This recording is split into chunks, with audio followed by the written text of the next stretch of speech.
época de Jesús. Quiero saber quién era y por qué tuvo un impacto tan grande en la historia. Acompáñenme en un viaje para descubrirlo.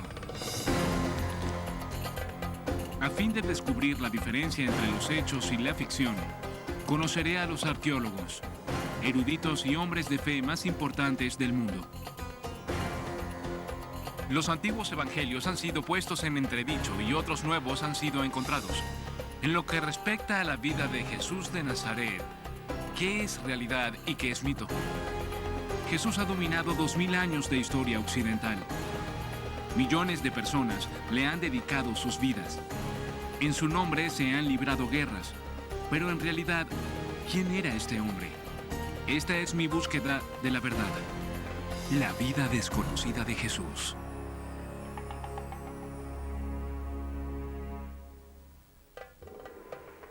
Soy historiador y profesor bíblico. Y hoy me dirijo hacia Belén. Verán, de niño oí decir que los 4 evangelios del Nuevo Testamento nos decían todo lo que necesitábamos saber sobre Jesús y que contenían la verdad del evangelio. Pero a medida que estudiaba la historia antigua de mi fe, empecé a formularme preguntas reales. Y en mi opinión, el misterio comienza con el nacimiento de Jesús. Ahora nos encontramos en Belén.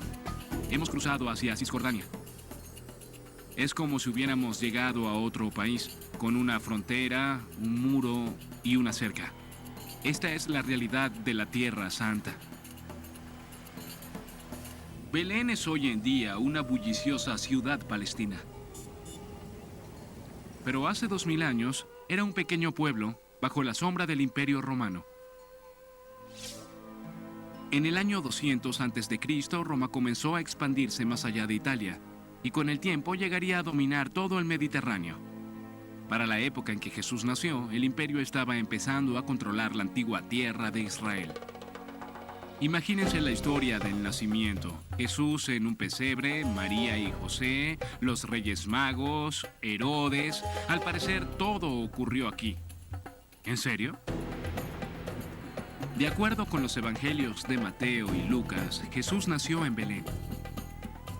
Según Lucas, José y María se vieron obligados a abandonar su hogar en Nazaret y a trasladarse hacia el sur a fin de registrarse en un censo de bienes, debido a que José era oriundo de Belén.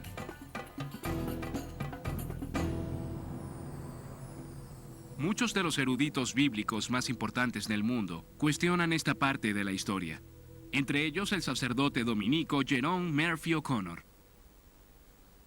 ¿Por qué cree que el censo no ocurrió?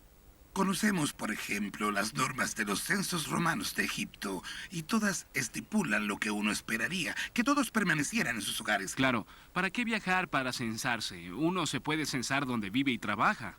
Además, con el trastorno económico era totalmente imposible. Y por la fecha en la que, según Lucas Quirino condujo el censo, sí se hizo aquí un censo, pero fue mucho después.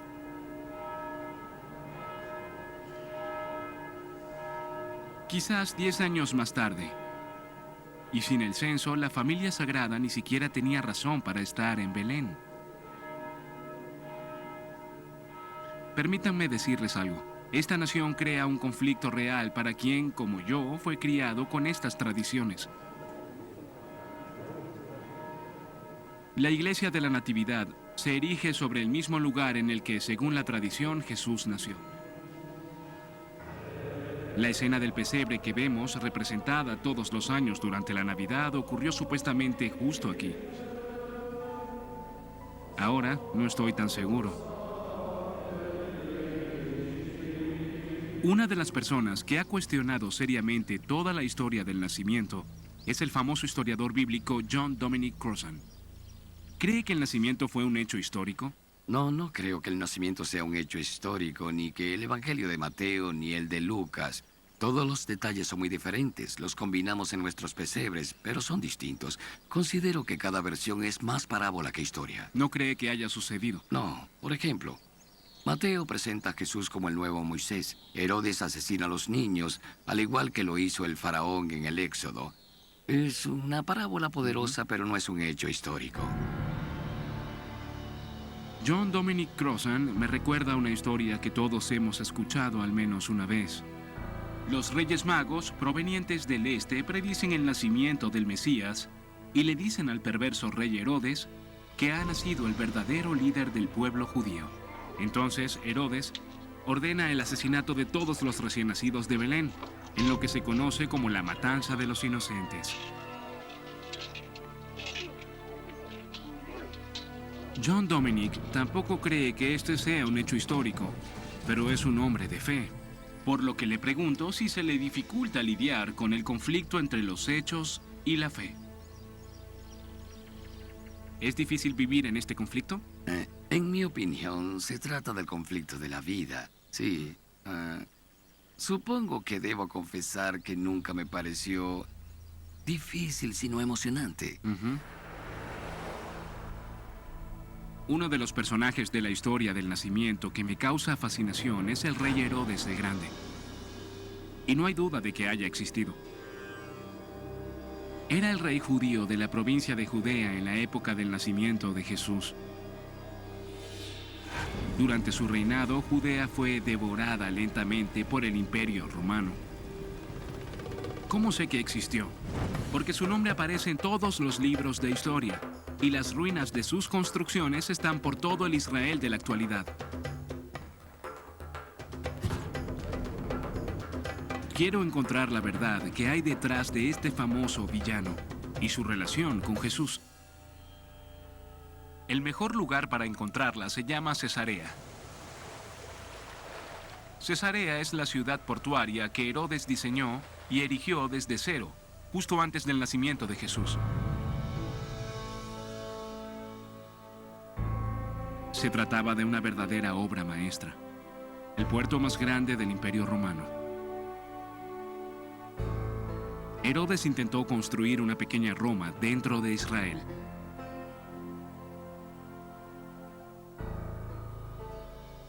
Miren estas columnas de mármol. Esta es de Turquía, esta de Italia, esta de Grecia, y esta enorme columna proviene de Asuán, en Egipto.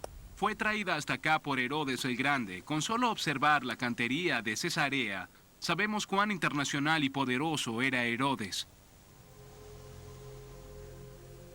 Pero Herodes era en realidad tan siniestro como sugiere la Biblia. Para averiguar más, me reúno con la historiadora Sarah Aronson. Creo que para la figura de Herodes necesitamos un psicólogo y no un historiador. Conocemos los hechos y son terribles.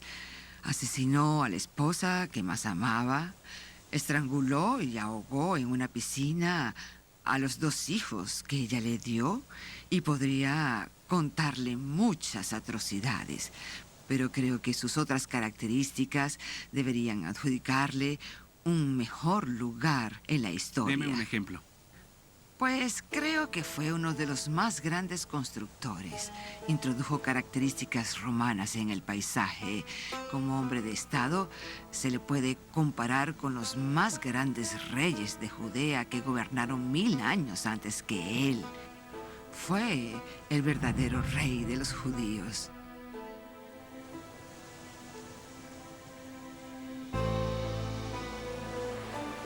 Así que Herodes fue tanto un monstruo como un rey brillante. Pero la verdad es que quizá nunca haya oído hablar de nadie llamado Jesús, ni ordenado la matanza de los inocentes. Pero Cesarea me ha demostrado que sí llevó al Imperio Romano muy cerca de Jesús. Creo que nunca me había percatado del poderío del Imperio Romano, no solo en lo que se refiere a su fuerza militar, sino que además invadieron por completo cada aspecto de la cultura, desde el arte y la belleza hasta el comercio. No se podía escapar de su influencia. No podemos determinar con precisión dónde se encontraba Jesús para el momento en que Herodes murió, pero poco tiempo después hizo su aparición en un pueblo del norte llamado Nazaret. ¿En qué clase de mundo creció el joven Jesús? A continuación me dirigiré hacia allá para averiguarlo. Del 17 al 23 de marzo, Discovery te invita a reflexionar sobre el tema de lo sagrado. ¿Qué hace falta para ser santo en este siglo? ¿Cómo funciona realmente el Vaticano? ¿Qué hay detrás de la historia de Jesús?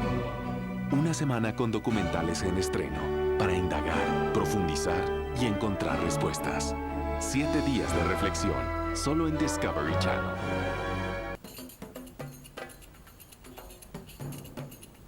El misterio más grande que rodea a Jesús es su niñez. Es casi completamente desconocida. Pero Nazaret fue su pueblo natal, y es aquí donde han comenzado a surgir nuevas pistas. En aquellos tiempos, Nazaret era una pequeña comunidad, muy pequeña.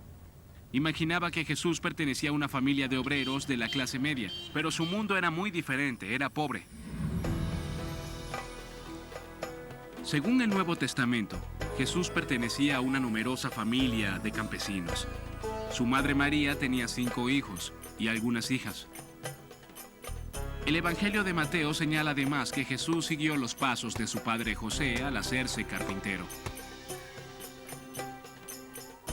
Pero quizás nos hayamos hecho una errada idea al respecto a causa de un error de traducción de una palabra del griego antiguo.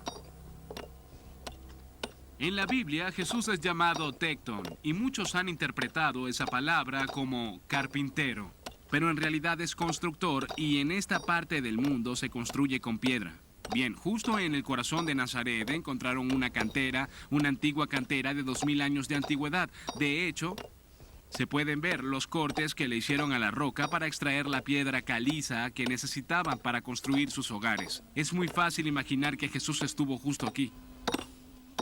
Probablemente José y Jesús fueron canteros y no carpinteros. Eso significaría que hicieron exactamente lo mismo que estoy haciendo.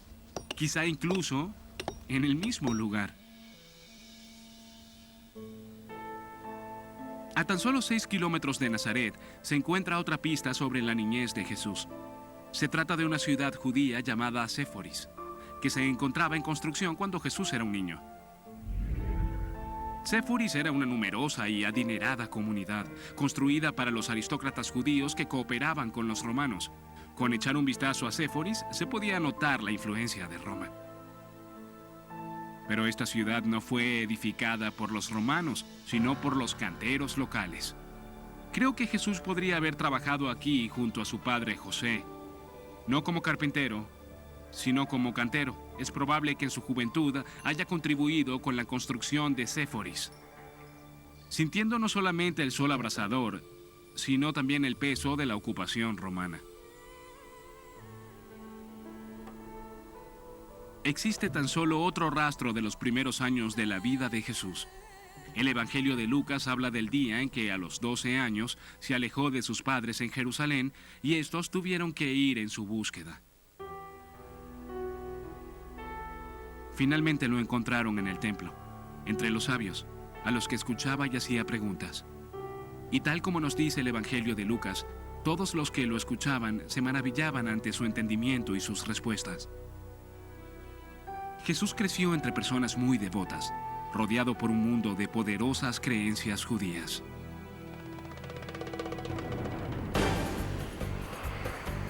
Un reciente descubrimiento ha abierto una ventana hacia ese mundo y quiero averiguar más. Así que me dirijo hacia el este, acompañado por mi buen amigo el arqueólogo Brian Schultz. Nuestro destino es un área remota llamada Qumran, cerca del Mar Muerto. Se trata de uno de los lugares más calientes y desolados de la Tierra. En 1947, las cabras de un pastor beduino se adentraron en una cueva remota en lo alto de los precipicios de Qumran. Según cuenta la historia, el pastor la siguió y se sorprendió al encontrar unos antiguos jarrones apilados en el fondo de la cueva, rotos en su mayoría. En ellos se encontró atados de textos antiguos que llegaron a ser conocidos como los manuscritos del Mar Muerto. Se trataba de documentos de 2000 años de antigüedad, en los que se narraba en detalle las creencias de una secta judía llamada los Esenios. Y ahora, los restos de su comunidad de Qumran también han sido desenterrados. ¿Aún crees que eso fue lo que ocurrió en Jerusalén? Quizá el descubrimiento de los manuscritos del Mar Muerto produjo una pequeña revolución en la interpretación del mundo de Jesús. Sin duda se necesita de mucho esfuerzo para vivir aquí en el desierto. ¿Qué los motivaba? Creían que estaban viviendo en los últimos tiempos, que el fin del mundo, como lo conocemos, o como ellos lo conocían, estaba muy cerca. Significaba que Israel ya no sería gobernado por un rey extranjero, que sería el fin del mal, y que Dios gobernaría desde Jerusalén. Creo que esa es una de las principales diferencias. Brian me dice que los esenios vivían las creencias judías de forma radical. Muchos grupos sociales. Estaban obsesionados con la pureza y con el apocalipsis que se avecinaba. Sin duda a los esenios les preocupaba mucho la pureza ritual. ¿Por qué? Uno de sus textos, capítulo 40 del libro de Isaías, dice: una voz clama, abran el camino de Yahvé en el desierto. Creían que debían venir al desierto y preparar el camino del Señor, es decir, purificarse ritualmente. La Biblia nos dice que para ser puros debemos bañarnos en agua.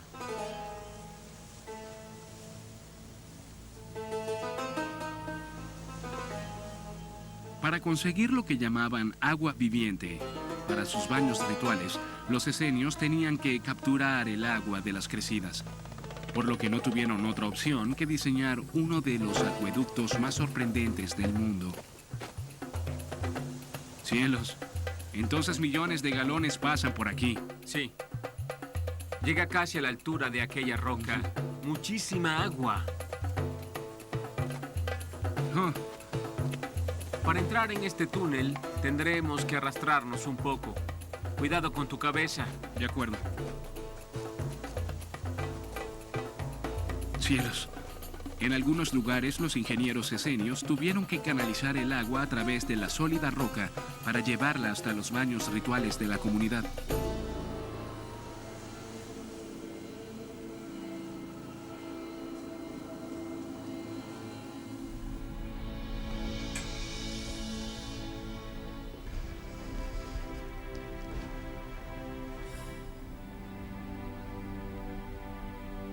Esto es el santuario del libro, un museo donde albergan los manuscritos del Mar Muerto. Realmente estos textos son invaluables. Nos permiten echar un vistazo al mundo judío del siglo I del que Jesús emergió. Pero Jesús obtuvo sus ideas de estos manuscritos. ¿Alguna vez llegó a ser un esenio? En mi opinión, la evidencia de los manuscritos señala que no.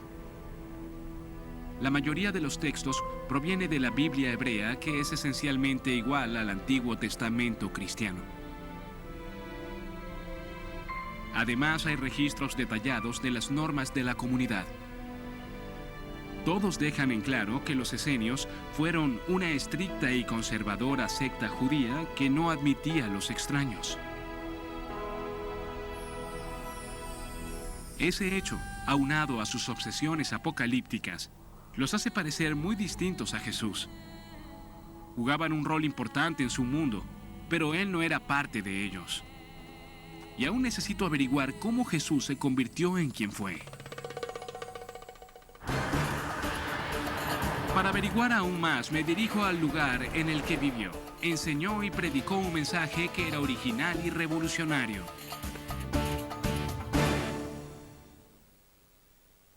Del 17 al 23 de marzo, Discovery te invita a reflexionar sobre el tema de lo sagrado. ¿Qué hace falta para ser santo en este siglo? Se plantean serias interrogantes sobre la vida temprana de Jesús. Pero de algo están completamente seguros. Jesús vino acá cuando tenía 30 años de edad y empezó a predicar y a curar a los enfermos cerca de las costas del mar de Galilea. Jesús en realidad no predicaba sobre el Apocalipsis y no estaba obsesionado con la pureza ritual. Vivió en una época de feroz opresión romana, pero increíblemente el suyo era un mensaje de paz. No puedo evitar contemplar estos campos y este lago. Esto fue lo que Jesús vio. Fue aquí donde caminó y donde habló con sus discípulos. Fue en este paisaje que creó todas esas increíbles imágenes y todas esas hermosas metáforas. Jesús dejó su impronta en el mundo como sanador y profeta. Sus palabras tocaron una fibra muy especial en quienes lo rodearon. Y curiosamente, la mitad de todos sus discípulos eran pescadores. El Evangelio de Mateo dice: Caminaba Jesús a orillas del lago de Galilea y vio a dos hermanos, Simón y Andrés, que echaban las redes al agua porque eran pescadores. Jesús les dijo, síganme y los haré pescadores de hombres.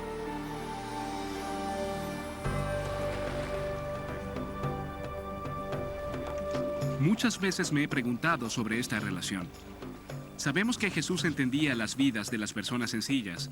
Había crecido entre ellos, obreros de construcción y campesinos. Pero ¿por qué pasó la mayor parte de su vida adulta entre pescadores?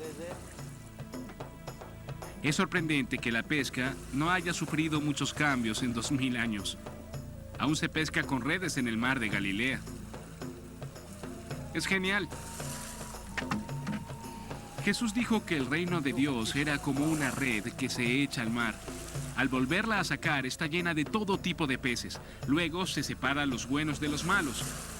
No hay duda de que Jesús era un gran predicador y en parte su grandeza obedece a que utilizaba imágenes sencillas de la vida diaria que cualquiera podía entender, fuera rico o pobre. La investigación histórica nos ha permitido entender con mayor profundidad la relación entre Jesús y la pesca. Justo antes de que Jesús empezara a predicar en el año 24, se introdujo un nuevo sistema de régimen tributario que aumentó los impuestos pagados por los pescadores. Los querían obligar a vivir en la miseria.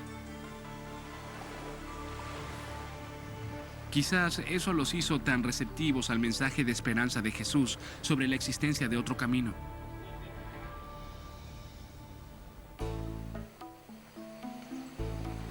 Un reciente hallazgo nos ha permitido entender incluso más. Moshe Lufan y su hermano Yuval han sido pescadores en el mar de Galilea durante todas sus vidas. En enero de 1986 hubo una sequía, el nivel del mar se redujo y develó un secreto que estuvo escondido durante siglos. Háblenme sobre el día en que encontraron el bote. Verás, mi hermano Moshele y yo nacimos junto al mar. Mi padre es pescador y nosotros somos la segunda generación de pescadores. Durante toda nuestra niñez jugamos en el mar de Galilea. Un día vimos un clavo romano. Había otro a 20 centímetros de separación y luego otro y otro. Limpiamos el área y vimos la madera y pensamos, cielos, encontramos un bote. Supieron de inmediato que era un bote. Sí, saltamos y bailamos, ¿recuerdas? Pero después de la salida del sol apareció un inmenso arco iris. ¿Apareció un gran arco iris cuando estaban viendo el bote? Sí, y sentimos que ese bote era algo especial. El bote especial que Yuval encontró data de principios del siglo I, de la época de Jesús. Y hasta su descubrimiento nadie sabía en realidad qué aspecto tenían los botes pesqueros de los apóstoles. El arqueólogo marítimo Shelley Waxman estuvo a cargo de la excavación. Este bote fue encontrado en las afueras de Magdala, hogar de María Magdalena, María de Magdala. ¿Cuántos cabían en un bote como este? Josephus Flavius, quien era un historiador judío del siglo I después de Cristo, menciona botes como este. En muchas ocasiones dice que cabían 15 personas. Recuerda que en aquellos días la gente era más pequeña. El tamaño promedio de un judío del siglo I después de Cristo era de 1,60 m. Entonces es posible imaginarse a Jesús y a los 12... Si quería, podía navegar con los 12 apóstoles. La datación por isótopos ha demostrado que el bote fue construido alrededor de la época en que nació Jesús, así que probablemente navegó en el lago durante su vida. ¿Quién se imagina que utilizó este bote? Creo que Jesús navegó en ese bote porque trajo paz a toda el área. Cielos, nunca lo sabremos. No sé. Pero ¿qué tan pacífico era en realidad el mensaje de Jesús? Es fácil imaginárselo durante sus años de predicación aquí en Galilea, en medio de agradables escenas pastoriles, pescando en el bote con los apóstoles o comiendo en casa de sus seguidores. Pero es importante recordar que este era un lugar de intensos sentimientos políticos. Jesús hablaba sobre un reino alternativo. Corrían vientos de revuelta y rebelión, y Jesús era parte de ellos.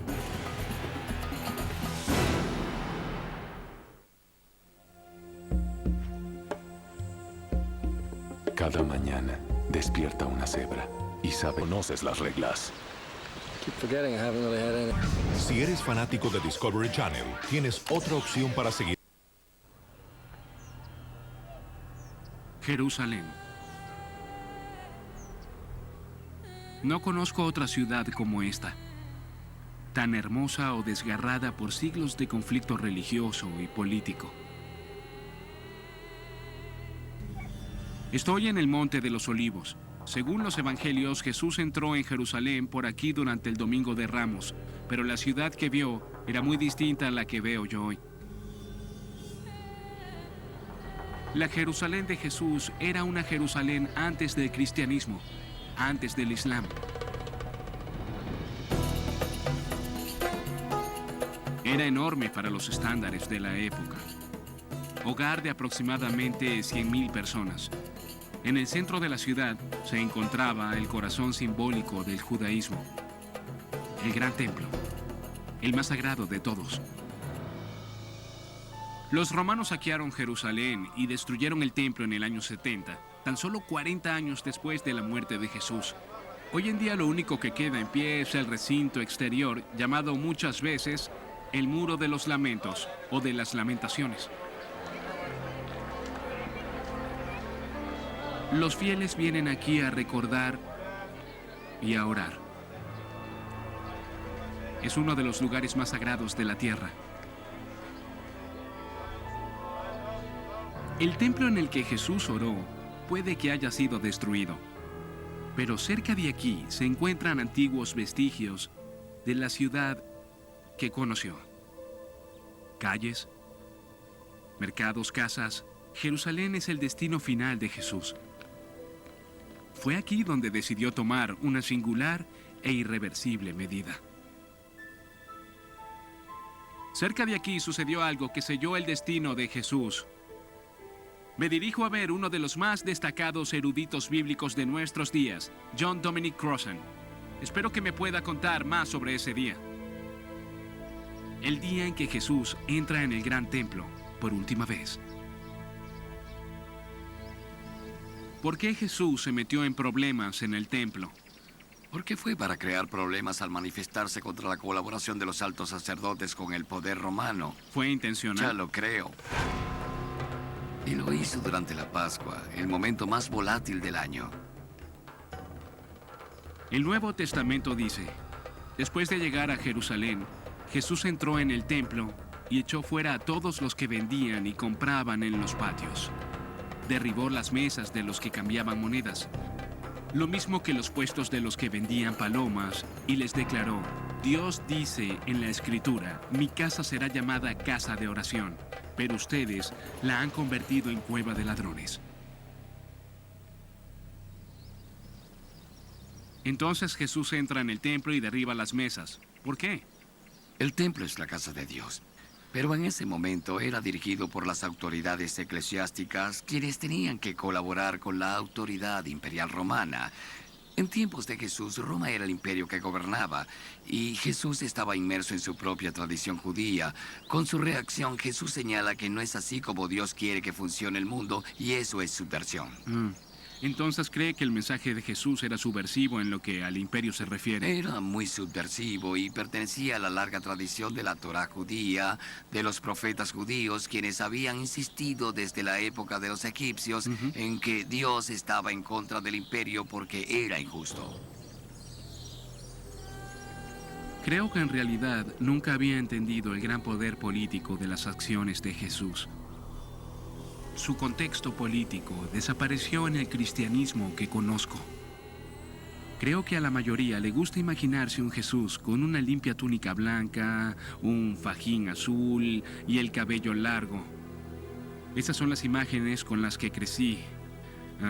Pero creo que ver a Jesús como un revolucionario y como una persona que lucha por los pobres supone cuestionar profundamente mis ideas establecidas sobre quién es y quién era. Jesús debe haber sabido los riesgos que estaba corriendo. Sabía lo que les había sucedido a muchos de los líderes judíos que lo antecedieron. Invocar abiertamente el juicio de Jerusalén significaba tomar un camino que solo conducía a un lugar.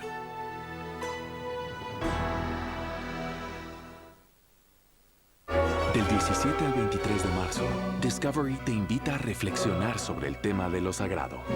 ¿Qué hace falta para ser santo en este siglo? ¿Cómo funciona realmente el Vaticano? ¿Qué hay detrás de la historia de Jesús en las afueras de... Pocos días después de que Jesús reprendió a los sumos sacerdotes del templo, estos le pidieron a los romanos que lo juzgaran. Fue arrestado, entregado a las autoridades de Roma y condenado a muerte. Sea un creyente o no, estará de acuerdo con que la crucifixión de Jesús forjó la historia. Me dirijo hacia la iglesia del Santo Sepulcro, donde muchos creen que murió.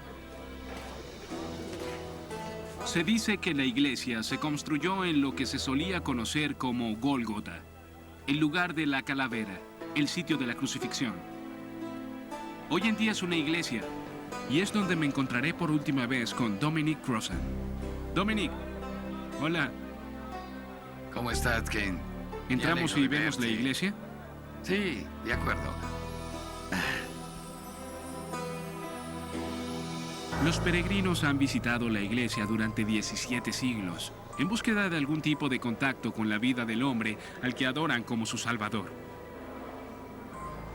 Al cruzar el umbral, frotan agua de rosa sobre la piedra en la que supuestamente yació su cuerpo. La iglesia del Santo Sepulcro es uno de los lugares más increíbles que he visto, y me ha puesto a pensar en el último día de la vida de Jesús. ¿Por qué los romanos elegían crucificar? Porque para los romanos la crucifixión era similar a colocar un cartel. Querían que fuera una advertencia pública, terrorismo. Miren esto, no hagan lo mismo que esta persona. Lo podrían haber matado de otra forma, pero así era público. Sí, lo podían haber ejecutado con el garrote en prisión, pero esta era una advertencia pública.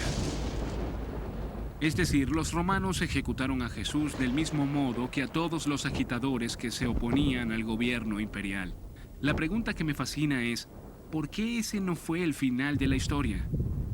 ¿Por qué los seguidores de Jesús se aferran a su recuerdo tan apasionadamente?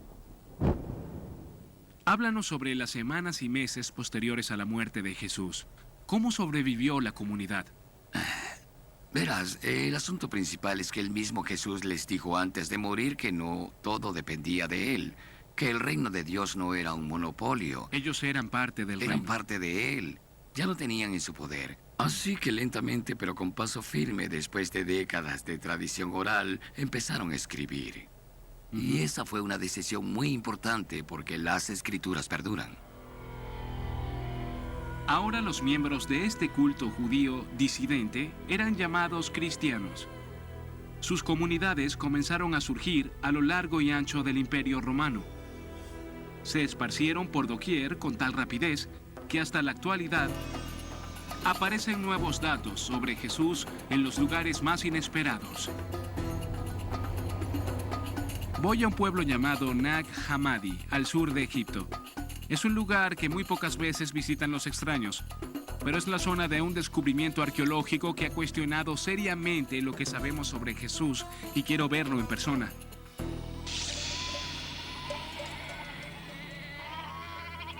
Estoy aquí con una de las autoridades mundiales del hallazgo. ¿Qué dices, Kent? El Dr. Marvin Meyer. Sí, vamos. Me cuenta que en 1945 dos hermanos excavaban una pared del precipicio en búsqueda de fertilizante, cuando se toparon con algo muy inusual. Se trataba de un enorme jarrón enterrado en la arena. Lo más probable es que haya estado cerca de este lugar. Dentro de él encontraron algo increíble. Evangelios perdidos sobre la vida de Jesús. Algunos tan antiguos como los del Nuevo Testamento. Hoy en día se les conoce como los Evangelios gnósticos. Habían sido copiados y enterrados siglos atrás por los monjes de un monasterio cercano llamado San Pacomio, quienes recibieron la orden de destruirlos por considerárseles heréticos.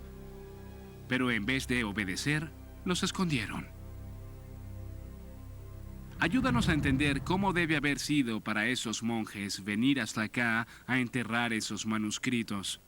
Lo cierto es que si los leyeron y los consideraban como fuente de inspiración, se les habría hecho muy difícil quemarlos o lanzarlos al río. Querían que de alguna forma se conservaran. Debían deshacerse de ellos, pero ¿cómo deshacerse de algo que amas? Cierto. No querían hacerlo. Lo sellaron en un jarrón. Los hermanos desconocían la importancia de sus descubrimientos, por lo que transcurrieron años antes de que los manuscritos llegaran a manos de eruditos que los pudieran traducir. Cuando encontramos un texto y lo traducimos, permitimos que esa persona recobre su voz. Alguien que entendió a Jesús y que escribió un manuscrito puede volver a hablar. No hay momento más emocionante que ese. Hay cuevas por todo este precipicio, y se nota que los monjes pasaban tiempo dentro de ellas. De hecho, encontré una cubierta con su antigua escritura, la misma que se encuentra en los evangelios agnósticos. Se le conoce como copto, una forma de egipcio antiguo escrito con el alfabeto griego. Estos son salmos. Los monjes subían hasta acá y solamente escribían el principio del salmo para iniciar la liturgia porque se la habían memorizado. Son hermosos, están escritos en pintura roja natural, increíble. Las escrituras de la cueva me transportan a la época de los evangelios agnósticos y a esos primeros siglos después de la crucifixión. A esa época en la que los primeros cristianos intentaban decidir por sí mismos quién había sido Jesús en realidad.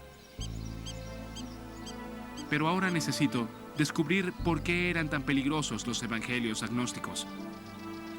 ¿Por qué terminaron enterrados en la arena y no en la Biblia? Del 17 al 23 de marzo, Discovery te invita a reflexionar sobre el tema de lo sagrado. Esta es la última etapa de mi viaje. En el Museo Copto del Cairo, en un área restringida, se encuentran los evangelios agnósticos originales. He venido a averiguar por qué fueron enterrados. El arqueólogo Marvin Meyer ha dedicado años a la traducción de los manuscritos. Hola, Marv. Hola, Kent. ¿Cómo estás? Bien. Qué bueno volverte a ver. Igual. Bienvenido al Museo Copto. Gracias. Aquí están. Estos son los manuscritos Nag Hammadi en Son persona. hermosos. Lo son. El papiro está bien conservado, la tinta se ve con claridad. Ajá. Es maravilloso ver los originales. Lo que me interesa saber es ¿por qué eran peligrosos? ¿Por qué los enterraron? Estos textos representan otro tipo de cristianismo y un tipo de piedad que difiere de lo que los fundadores de la iglesia y los líderes de la religión solían aceptar. Son en su mayoría manuscritos de Gnosis, textos de conocimiento que enfatizan el conocimiento y no la fe. El Nuevo Testamento tiene 4 evangelios. Aquí hay más de 12. El texto que es tan controversial es el Evangelio de Tomás. ¿Por qué?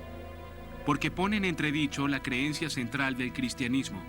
Parece dudar de la divinidad de Jesús. Dice, el reino está dentro de vosotros. Cuando os lleguéis a conocer, veréis que vosotros sois los hijos del Padre viviente. En términos generales, la imagen de Jesús del Evangelio de Tomás presenta a Jesús como un maestro de la sabiduría, un sabio judío, por así decirlo. Jesús no hace milagros físicos ni predice el fin del mundo. Al contrario, está en desacuerdo con ese enfoque. No muere por los pecados de ¿Pero nadie. muere en la cruz? No hay referencia alguna a su muerte en el No Evangelio en el de Evangelio de Tomás, y no Tomás. resucita de entre los muertos al tercer día. Entonces, ¿crees que quizás por eso lo llamaban Tomás el que duda? Su evangelio no insiste en que Jesús es el único Hijo de Dios. Ahora que se conoce la existencia de estos documentos, no los podemos ignorar. Pero, ¿qué impacto tienen? ¿Cómo influyen en la fe? Hay un sitio más que quiero ver. En lo profundo del desierto oriental de Egipto se encuentra una orden de monjes cristianos que han llevado un estilo de vida monacal desde el siglo IV. El monasterio se llama San Antonio. San Antonio fue construido por el mismísimo fundador del monacato cristiano en el año 356 después de Cristo, aproximadamente en la misma época en que los evangelios agnósticos fueron declarados heréticos. Los monjes han ayunado, orado y vivido aquí desde entonces. Espero que este lugar remoto me pueda enseñar cómo los fieles de hoy y ayer interpretan los evangelios agnósticos. Padre Maximus, soy Kent. Hola. Un placer mucho gusto. conocerlo. Gracias. Este es un lugar hermoso. Bienvenido. Gracias. El Padre Maximus ha sido monje en San Antonio durante más de 30 años. Su estilo de vida me impresiona. Es prácticamente el mismo que llevaban los monjes del desierto egipcio hace más de 1000 años. ¿En el desierto se siente más cerca de Dios? Sí, sin duda. Pero esta es una vida difícil. Es difícil, pero es una vida hermosa y placentera. Ujú. Cuando se vive aquí como monje, se puede sentir cómo los primeros sacerdotes llevaron su existencia según las enseñanzas de la Biblia. ¿Nos quitamos los zapatos? Sí, tenemos que dejarlos aquí. Esta es... El Padre Maximus me lleva a la capilla del monasterio, una de las más antiguas del mundo. Vaya. Increíble. Cuántas pinturas. Esta es la iglesia de San Antonio, que fue construida en el siglo IV. En el siglo IV. El edificio, la estructura data del siglo Entiendo. IV. La capilla está cubierta por antiguos frescos coptos. Algunos fueron pintados en la misma época en que los monjes de Nag Hammadi estaban copiando los evangelios agnósticos. Tengo que saber cómo estos nuevos evangelios afectan a un hombre de fe ortodoxa como el Padre Maximus. ¿Cree que estos hallazgos nos dicen algo sobre Jesús? Sí, nos dicen algo sobre Jesús, pero de forma errada. ¿De forma errada? Le dijeron que Jesús no había sido crucificado. Es increíble cómo tomaron algunos símbolos bíblicos y cómo los mezclaron con la mitología pagana. Intentan combinar las dos cosas y eso no es verdad. Entiendo. Eso significa que podemos decir que no son cristianos. Excomulgamos ese movimiento gnóstico de la iglesia y decimos que no es un movimiento cristiano, es algo totalmente diferente. ¿Nos dicen algo sobre Juan Bautista? El Padre Maximus no duda de que los evangelios gnósticos son herejía y que el cristianismo está mejor sin ellos. A mí no me resulta tan sencillo desecharlos. Los evangelios agnósticos parecen ser más importantes. Nos recuerdan que desde el principio hubo tipos distintos de cristianismo y versiones diferentes de Jesús.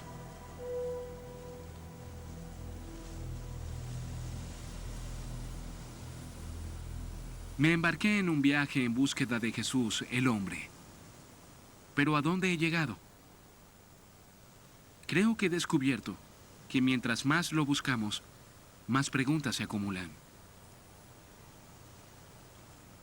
Me siento muy identificado con el personaje de Tomás, a quien terminaron llamando Tomás el que duda. Dudo de la resurrección de Cristo. Yo tengo mis propias dudas y preguntas sobre la Biblia y sobre la historia de Jesús, pero él era un apóstol y lo fue hasta el final.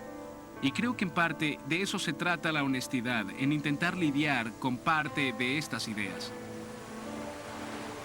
Y creo que ni siquiera Jesús querría que alguien como yo dejara de hacer preguntas. Del 17 al 23 de marzo, Discovery te invita a reflexionar sobre el tema de lo sagrado. ¿Qué hace falta para ser santo en este siglo? ¿Cómo funciona realmente el Vaticano? ¿Qué hay detrás de la historia de Jesús?